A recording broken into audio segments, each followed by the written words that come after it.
Everyone, welcome back to my channel Student Zone. I am going to tell you about the lesson number 5 of class 8th, what Katie's did. I am explaining this lesson, you go through with it. Lesson को पूरा समझने के लिए and तक जुड़े रहिएगा, तभी ये लेसन अच्छे से आपको समझ आएगा। हम रीड कर रहे हैं लेसन, अच्छे से एक्सप्लेन करेंगे। अगर आपको कोई डाउट आए तो कमेंट बॉक्स में कमेंट जरूर करिएगा।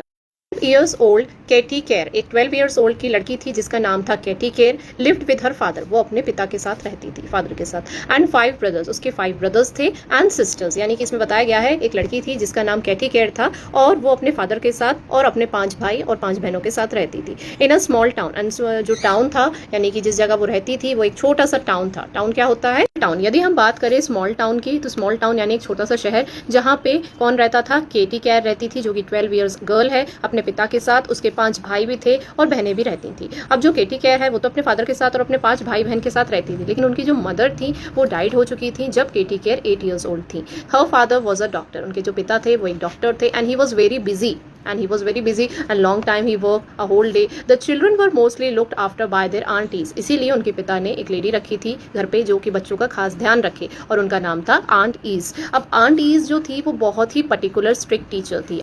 Children were mostly looked after by their aunt Ease, यानी कि बच्चों को संभालना, जितना भी सारा काम होता था बच्चों से रिलेटेड, उनका ध्यान रखना, उनका होमवर्क करवाना, ये सारा काम आंट ईज करती थी। लेकिन आंट ईज के बारे में यदि हम बात करें तो आंट ईज बहुत ही स्ट्रिक्ट थी। अब यदि हम बात करते हैं कैसे स्ट्रिक्ट थी, वो किन बातों पर गुस्सा करती थी, तो she scolded the children for not keeping their books in order. वो बच्चों को हमेशा स्कोल्ड करती थी, डांटती थी अगर बच्चे क्या नहीं करते थे, अपनी बुक्स को अपनी जगह पर नहीं रखते थे।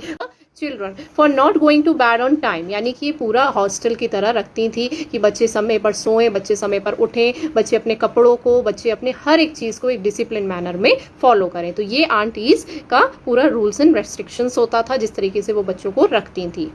और 100 अदर थिंग्स, यानी 100 ऐसी और बातों के लिए भी वो बच्चों को डांटती रहती थी। यानी कि वो बहुत ही स्ट्रिक्ट दिखाई गई हैं इस लेसन में, बच्चों को डिसिप्लिन में लाना और बच्चों को हर एक चीज़ टाइम टेबल के अकॉर्डिंग कराना। तो the eldest among the siblings, यानी सभी 5 भाई बहनों में से सबसे बड़ी जो थी वो केटी थी। तो केटी इधर बताया गया है कि एल्डेस्ट सिस्टर है, यहाँ पर इसको अंडरलाइन कर लेंगे। गॉट स्कोल्डेड द मोस्ट, और वो बड़ी थी इसीलिए सबसे ज्यादा डांट भी केटी को ही पड़ती थी। The summer vacation had just started, अब क्या होता है, समर वेकेशन स्टार्टेड हो जाता है। केटी एंड हर सिबलिंग, जो केटी होती है और उनकी जो सिबलिंग्स होती हैं, were at home in the morning, ये सभी लोग घर पर होते हैं मॉर्निंग में।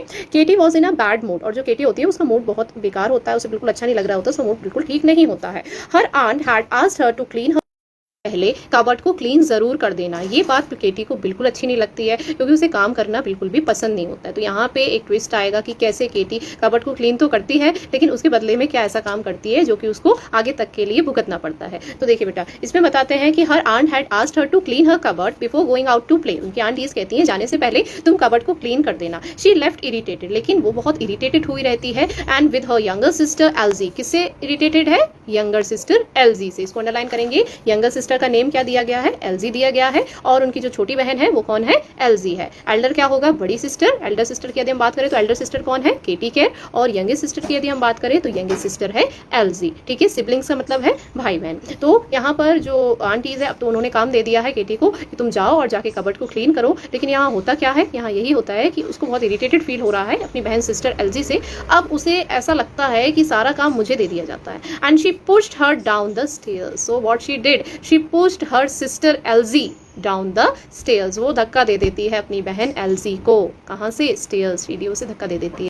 Can imagine the amount of scolding, यानी कि आप तो सोच भी नहीं सकते हैं कितनी डांट घलने वाली है केटी केयर को जब आंट ईज को इस बारे में पता चलेगा कि उसने अपनी यंगर सिस्टर को ही धक्का दे दिया है जिसका नाम क्या है? एल्जी है। काम डाउन हरसेल्फ, अपने आप को शांत करने के लिए she thought of trying out the new swing. वो क्या सोचती है कि मैं जाके नए झूले पर झूला झूलूं। That had been put up in that wood shed, और वो झूला कहाँ पर है? वुड शेड में है। याद रखिए, वुड शेड में है वो झूला। वुड शेड क्या होता है? वुड शेड क्या होता है? स्मॉल आउट बिल्डिंग होती है यूज टू स्टोर फायरवुड, यानी कि लकड़ी के जितने भी सामान होते हैं उनको रखने के लिए जो जगह होती है स्टोर करने के लिए उसको बोलते हैं वुड शेड। तो वुड शेड जहाँ पर होता है वहीं पर स्विंग होता है, झूला झूलने के लिए। यहाँ पर इधर केटी केयर के माइंड में आता है थॉट कि वो जाए और जाके स्विंग करे। इधर उसने अपनी सिस्टर एल्जी को धक्का दे दिया है स्टेयर से। उसको इस चीज़ का कोई अफसोस नहीं है और वो जाती है झूला झूलने। अब यहाँ क्या होने वाला है, इसमें एंड तक बने रहिए वीडियो को समझने के लिए।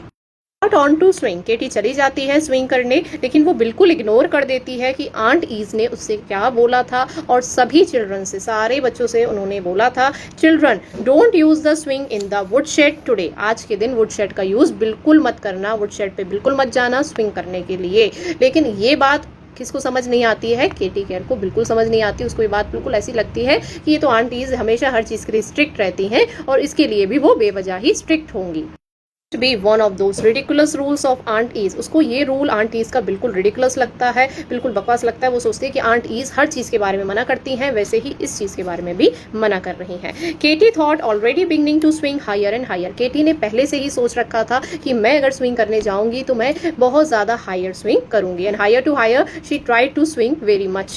There was a reason behind why Aunt Ease told the children not to use the swing that day. लेकिन Aunt Ease ने बेवजह ही मना नहीं किया था कि स्विंग को यूज नहीं करना है। उन्होंने ये बात जानबूझ के बोली थी। क्यों बोली थी?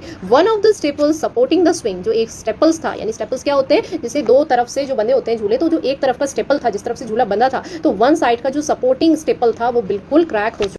द स्विंग टोटली अनसेफ, ये स्विंग को बिल्कुल अनसेफ बना रहा था। लेकिन आंट ईज के इतना मना करने के बाद भी केटी ने यहाँ पर अपनी बहन एल्जी को धक्का दे दिया और अब वो चली गई स्विंग करने वुड शेड में। तो बेटा देखो, केटी डिड नॉट नो दिस, केटी इस बारे में नहीं जानती थी, लेकिन कि जो क्रैक है वो है स्विंग में। केटी को तो बस इतना पता है कि आंट ईज ने मना किया, लेकिन केटी ये तो नहीं जानती है ना कि जो स्विंग हैगा उसका एक स्टेपल क्रैक हो चुका है। लेकिन अगर पता हो जाए नहीं इधर, तो केटी ने धक्का भी दे दिया अपनी सिस्टर को और वो स्विंग करने के लिए भी चली गई है। अब क्या होगा, जैसा कि बुरा हम किसी के साथ करते हैं तो बदले में भी हमको बुरा ही मिलता है। तो यहाँ पे भी ऐसा ही होने वाला है। किसके साथ? केटी के साथ। देखिए क्या होता है, Katy did not know this and she swung higher and higher, वो इस बारे में नहीं जानती है कि एक स्टेपल खराब है, वो बहुत ज़्यादा ऊंचा ऊंचा झूलने की कोशिश करती है। Wanting to touch the roof of the shed, और वो एट द एंड क्या चाहती है कि रूफ ऑफ द शेड को भी टच करे विद हर टोज। टोज क्या होती है? पैरों की उंगलियों से छत को छूना चाहती है, वो ऐसा झूला झूलना चाहती है। Just when she had reached a very high point, जैसे ही वो हाई पॉइंट पे पहुंचती है झूले के थ्रू, स्विंग के through, there was a horrible cracking, और बहुत ही हॉरिबल क्रैक होता है वन स्टेपल की तरफ से। बहुत ही तेज आवाज सुनाई देती है केटी केयर की, एंड वो जब जमीन पे गिरती है, that was the moment when she think about it कि I have done very wrong. अब जब वो जमीन पे गिरती है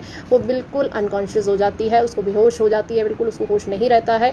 अब क्या है यहाँ पे, she was unconscious when she hit the ground and woke up to find herself in bed, and at the end वो अपने आप को बेड पर पाती है। यानी कि अब तो केटी बिल्कुल जमीन पर गिर गई जब, तो उसकी हालत बहुत ही ज़्यादा खराब हो चुकी है और वो बेड पर मिली। और जब वो खुद को बेड पे देखती है तब उसको and her sister Clover, Aunt Izzie और उनकी बहन दोनों ही sat beside her bed looking afraid, and वो लोग बहुत डरी होती हैं कि केटी ने ऐसा किया तो, लेकिन ये गिर गई। वो लोग तो डरी होती हैं केटी के लिए। कौन डरा होता है? आंटीज। माना कि आंटीज बहुत स्ट्रिक्ट थी, लेकिन वो बच्चों को सिर्फ सिखाना चाहती थी एक प्रॉपर डिसिप्लिन मैनर। उनका मकसद ये नहीं था कि बच्चों को हमेशा डांटना है, वो सिर्फ बच्चों को एक प्रॉपर डिसिप्लिन सिखाना चाहती थी। लेकिन जब यहाँ पर केटी ने इस तरीके की हरकतें करी तब भी वो उसको लेकर बहुत अफ्रेड थी, डरी हुई थी कि ये ठीक होगी भी या नहीं, क्योंकि वो बहुत समय तक अनकॉन्शियस वे में थी। अब क्या होता है, जैसे ही केटी की आँख खुलती है, Katy had hurt her spine badly, उसके रीढ़ की हड्डी में बहुत बुरी चोट आई चुकी होती है। She had to remain in a bed for many months and years, उसको डॉक्टर ने बहुत से मंथ्स और ईयर्स के लिए बोल रखा होता है कि जल्दी ठीक नहीं होगी, बहुत महीने और साल भी लग सकते हैं। She could not go to school और प्ले आउटसाइड, ना ही वो स्कूल जा सकती है, ना ही बाहर वो खेलने जा सकती है।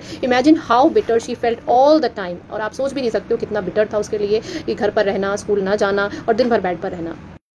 एंड यही होता है कि केटी इतनी गलतियों के बाद जब आंट ईज उसको फिर भी एक लविंग मैनर में देखती हैं, उसके लिए बहुत अफ्रेड रहती हैं, डरी हुई रहती हैं कि काश जल्दी से जल्दी जो केटी है वो बिल्कुल ठीक हो जाए। क्योंकि आंट ईज का जो मेन कॉन्सेप्ट था वो ये नहीं था कि बच्चों को हमेशा डांटते रहना है, स्ट्रिक्ट बने रहना है। वो सिर्फ ये चाहती थी कि बच्चे सेल्फ डिसिप्लिन में ज़रूर रहें, क्योंकि डिसिप्लिन बहुत ज़रूरी है लाइफ में। तो यहाँ पर केटी को एक लेसन मिलता है अपनी इन गलतियों से, और आशा है कि आपको ये वीडियो पसंद आई होगी। और अगर पसंद आई हो तो लाइक ज़रूर करिए एंड ज़्यादा से ज़्यादा बच्चों तक शेयर भी करिए कि ये लेसन जिसने भी अटेंड नहीं करा है क्लास में उनको भी अच्छे तरीके से समझ आए। Thank you for this video.